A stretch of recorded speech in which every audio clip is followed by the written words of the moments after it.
Yo, what is going on, Cover One crew? Welcome back to the show. Hope everybody is good, man. What a Monday Night Football contest it was not. Those Chiefs continue to find ways to win. Derek Carr goes down with an injury. Lots of points, though, this entire weekend flying off the board. What are we talking? Must-add players on the Week 6 waiver wire. There are some players, even though we got some bye-week troubles this week as well. The Chiefs, the Rams, the Dolphins, and the Vikings all on the bye this week, which means we will be picking a lot of players that we can't use this week, but it's better to be too early and get them on cheaper rates than be too late and pay those heavy fab dollars. Let's start with those running backs.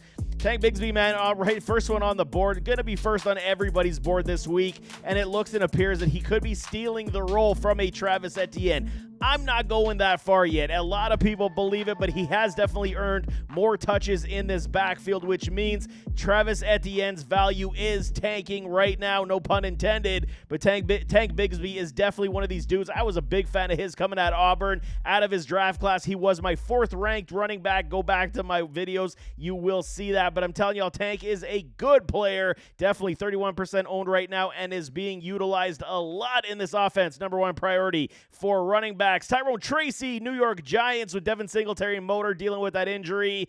This one's a little bit more iffy because if Devin does come back, what is Tracy's role going to be? But he did showcase the fact he's the first player in NFL history to have all his first touches going for positive yards. Unbelievable stat. He absolutely uplifted this offense last week, and I do believe that his role should continue. 34%. You definitely got to get him on your waiver wire this week and put him on your bench at least. Even if Devin does come back, his role should still be there. Ty Chandler, excuse me. He's now on the board, 36%. He was one of my biggest handcuffs this season, off-season, because of an Aaron Jones. We know the injury history for Aaron Jones, and already he pops up with a hip injury coming from London. So Chandler definitely is one that we got a hedge bet and we can pick up and utilize because he will get the bulk load of the carries if Jones does miss any time. Cam Akers on the board down here now. The rest of these running backs are determined on situation. Cam Akers still with a Joe Mixon, still considered week to week, so that is a big problem for all of us Joe Mixon owners. Got about 11 points this past week, half PPR. Not terrible, but 48% ownership. If you're dire need for a running back, Cam has definitely been there, man. Even though Ogunbowale is definitely taking touches, Cam Akers still has a role. Roshan gets us in the end zone this past week, but they are utilizing a DeAndre Swift a lot. So for me, I'm not rushing to the wire to grab him, but he's a nice to have if you got room on your bench. Tyler Algier and Bijan owners, you guys got to be screaming. I got a couple shares of Bijan as well. It sucks because they continue to utilize a Tyler Algier quite a bit, and I don't like it, but I mean, his role is nowhere to be gone at this point in this Falcons offense. We saw what they were able to do on Thursday Night Football, which was very good stuff, but Tyler Algier definitely will have a role. Can it be started in fantasy football? Probably not at this point. It's only about 7 to 9 points, half PPR, but at least you know that his role is sizable enough if we require a running back in a pinch at that point. Blake Corum, he finds a way back on my list, 24%, and at least he got on the field finally to see what he could do. Yes, it is Kyron's backfield, but it's nice to see at least that Corum is good enough to at least carry some touches and produce. Yes, it was only 6 points this past week, but it was a good to see. He is absolutely a top handcuff for me as well. Anything happens to Kyron, you know that Blake Corum is going to see his role increase. Jeremy McNichols, still, he's got a role, even though B-Rob came back, 30 points. He's one of these guys we're not rushing to the wire. Deeper leagues, yes, put him on your bench, but at this point, he's a watch player because he is still getting touches as these commies are blowing teams out. So I'm told, again, the injuries, we've seen Eckler go down, we've seen B-Rob go down. He definitely is one that can produce in a Washington offense that runs the football extremely well. I could probably run in that backfield and still make some yards, no question. On the later, little bit down this board, these guys are all watch list players for me. A Goodson, because we know JT's likely still going to be out for a minimum 2 weeks to 4 weeks dealing with that high ankle sprain. So Goodson didn't have a great day. He's got 7.9 points. It was Trey Sermon day, like I said. Hopefully you got Sermon off the wire last week, and he helped you with those 15 points he got. But Goodson is definitely one you can absolutely plug and play if they do continue to run the football without a Jonathan Taylor. Eric Gray, he right now is a watch list player only if a Devin Singletary still continues to be out, but Tracy looked good enough to own a lot of the shares in that backfield. And then Trey Benson, He hasn't done much, but now is the time. Okay, we are entering week number 6. Players are going down. You want a handcuff of top-end proportion. Trey Benson is going to be that guy. If anything happens to James Conner, Benson will take the touches. Get him on your bench if you definitely have room, because he is a massive handcuff at this point. Quarterbacks. Kirk Cousins, man, he came back, looked great, looked like vintage Kirk Cousins. He's back in this Atlanta Falcons offense. 82 points so far in the season. That Thursday Night Football career high, over 500 yards. Feeding Drake London, passing the ball to Pitts, and he was doing very good. Darnell Mooney seems to be his best, wide receiver with chemistry right now.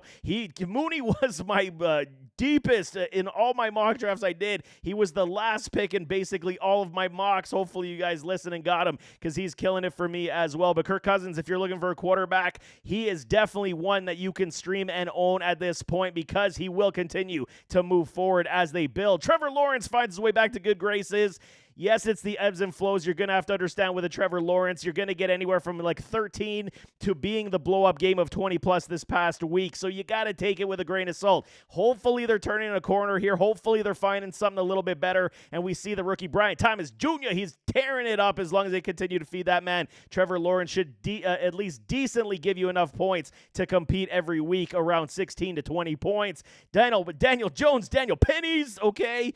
Even without Malik Neighbors, he looked good. He looked efficient. He was feeding a Darius Slayton on the regular. It's because the run game is working. Gives them the play-action pass. Dable knows how to call play-action when the run game is working. Streaming quarterback, I don't want to own a Danny Pennies at this point, but I do want to have him if I am, dire need of a quarterback, and I am streaming. And Malik Neighbors should be back this week, which is all signs pointing up for a Daniel Jones. Andy Dalton's seen better days than last week. He got benched at the end for a Bryce Young just because it was garbage time. They did not look good. Maybe Andy is falling back down to earth, which was to be expected at some point. But again, going up during matchup play and streaming quarterbacks, he is an option if you are desperate for a quarterback. Bo Nix, he graces the list as his Denver Broncos defense is unbelievable, man. What I tell y'all, I said I eat my words last week and give the credit where it's due. Denver's defense is unbelievable with Patrick Surtain and company. They are so good. They will compete just on the defensive side, and it seemingly seems like Bo Nix is starting to figure some things out. Joe Flacco only on the board if an A-Rich does not play. Coach already has came on record today and said that if Anthony Richardson is good, he's the starter of this team, which is fine because we know it. But Joe Flacco on the field, you saw what he's able to do still at 39 years of age. He's going to throw the rock. 45 points, 13%. You could do a lot worse than Joe Flacco right now. He's doing better than Patrick Mahomes at this point when it comes to point productivity. And Drake May on the watch list as Jacoby Brissett could get benched, and then Drake May is on the list. Do not pick up Drake just yet unless you're in deep leagues and you require super flex quarterbacks. But Drake May, my guy, I'm really hoping he gets on the field. Wide receivers, man, Monday Night Football, Juju, he comes back to relevance. 5% ownership. Yes, we want to see more out of an Xavier Worthy, but someone had to take the Rashee Rice role, and it is looking like it is Juju. Back to the goods, goes back to Kansas City, and he is playing unreal, man. At a 50-yard catch, he had over 130 yards. He is one of these guys. Yes, they're on the bye this week, but he is one of these guys that should be a fixture in this offense with a Patrick Mahomes, Travis Kelce, and Kareem Hunt. I mean, have we seen this rerun before? It looked like in the past 5 years ago, but Juju comes back to relevance. Jalen Tolbert, one of my dudes as well, looked good. Now that Brandon Cooks is out, he will see a lot more targets like he did this past week, and that should continue for at least the next 4 weeks. He can carve out a role for himself, make a name for himself, and not leave the field if he is that productive. Absolutely, Jalen Tolbert is one to keep your eye on. Darius Slayton, I would have had him in my top 2 priority, but because a Malik Neighbors is coming back, it's likely going to be back to Neighbors and a Wandale, but they should still spread the ball around. So a Darius Slayton, you should get him on your team, but he's going to be definitely one that's hard-pressed to get into our lineup each and every week. Allen Lazard, he just continues to make plays with an Aaron Rodgers. Yes, we finally saw Garrett Wilson get back to the goods this past week. Had to happen eventually, man. That's why I say don't bench your studs. Even though maybe I gave some poor advice to some of y'all, I do apologize because you had better options. But, I mean, you got to play your studs. 95% of the time, we got to roll with our studs. But Allen Lazard, decently enough, 58 points. He is getting you more than enough for low-end wide receiver 2 numbers and flex appeal all day. day long. Trey Tucker, 37% because of the Devontae Adams trade rumors. Likely going to happen sooner rather than later, so Trey Tucker definitely needs to be owned. Yes, they got some quarterback issues. They're benching Gardner Minshew. Aiden O'Connell may start next week, but at least they're going to throw the football, and we're going to bank on a lot of garbage time. Trey Tucker is that dude that you're looking for. He's going to play the slot. He's got lots of ability. But again, Brock Bowers will likely become the number one target with Jacoby Meyers, and then Tucker can just feast on lesser coverage. I do absolutely like the pickup, man. Jordan Whittington, again, doing very well with target share, not necessarily on the stat line just yet, but it is coming. The Rams on the bye as well. You can likely leave him on the waiver wire if he's still there, but someone will likely snag him. So, I mean, if you do got room, he is one of these guys that I think in the second part of the season, so long as Puka and a Cooper Kupp are out, he will have some relevance, but the minute Kupp and Puka do come back, he's going to go relegated back to his old role. Ray McLeod, man, he's making plays enough for flex appeal, man. I mean, he's doing Tank Dell numbers at this point, which is good for us in fantasy football.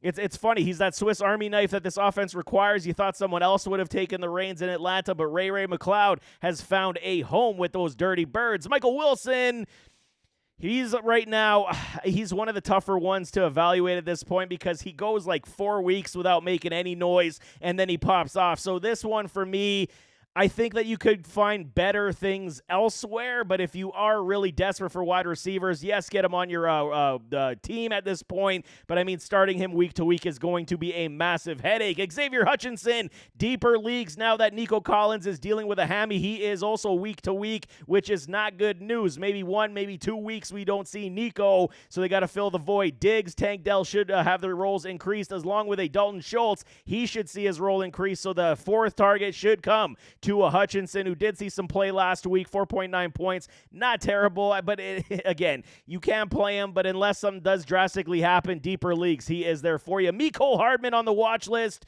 Yes, I say Juju is your number one in Kansas City right now to pick up off the waiver wire, but Hardman is definitely there as well. We've seen this play out before where Hardman does have a role, does get utilized. He is on the punt returns. He will be schemed up on those plays as well. But right now, I think he still is on my watch list also. Likewise with a Polk from New England. As long as Drake May comes on the field, I think Drake is going to have much more success feeding these guys. Yes, there will be headaches early, but Polk is back on my watch list as well. Finishing off with tight ends. Colby Parkinson, again, the Rams are on the bye week, so you can likely leave Parkinson on the wire this week.